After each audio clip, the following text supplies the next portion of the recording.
सिंधुदुर्ग जिल्हा परिषदा सिंधुदुर्ग जिल्हा परिषद असू दे, रत्नागिरी जिल्हा परिषद असू दे, रायगड जिल्हा परिषद असू दे, आमचा महायुतीचाच भगवा फडकणार.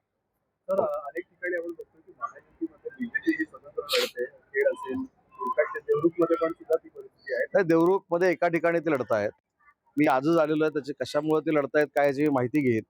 ठीक आहे, जिथं जे लढतील तिथं मैत्रीपूर्ण लढत करू. शिवसेनेत देखील काही ठिकाणी बंडखोरी झालेली पाहायला मिळते. कुठे? कोकरे असेल किंवा हातकणंगले. नाही, तुम्ही बघा, बंडखोरी जी केलेली आहे ते नव्यानं आलेल्या लोकांनी केलेलं आहे. त्याच्यामुळे ते पक्षाशी किती प्रामाणिक होते हा प्रश्नचिन्हच आहे. पूर्वीपासून एकनाथ शिंदे साहेबांबरोबर असलेल्या कुठच्याही व्यक्तीनं जिल्ह्यामध्ये बंडखोरी केली नाही.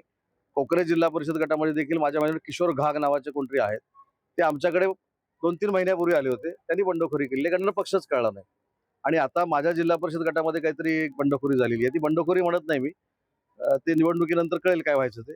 पण हे देखील काही दिवसापूर्वी पक्षामध्ये आले आणि त्यांना पक्षच न कळल्यामुळे त्या बंडखोऱ्या झालेल्या आहेत. जी आलेली लोक होती ती 2-4-6 महिन्यापूर्वी आलेली होती, त्यांना पक्ष कळलेला नाही.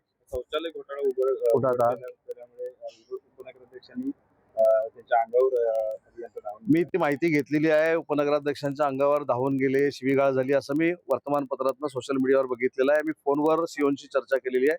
मी माझ्या सगळ्या नगरसेवकांशी बोलेन, नक्की काय झाले त्याचा अभ्यास करेन आणि अधिकाऱ्यानं अशी जर मस्ती केली असेल तर त्याची बदली नाही, त्याला सस्पेंड करण्यापर्यंत कारवाई केली जाईल. परंतु दोन्ही बाजू मी ऐकून घेणार आहे. टाइम्स डिजिटलला लाईक करा, सबस्क्राईब करा, शेअर करा आणि बेल आयकॉन दाबायला विसरू नका.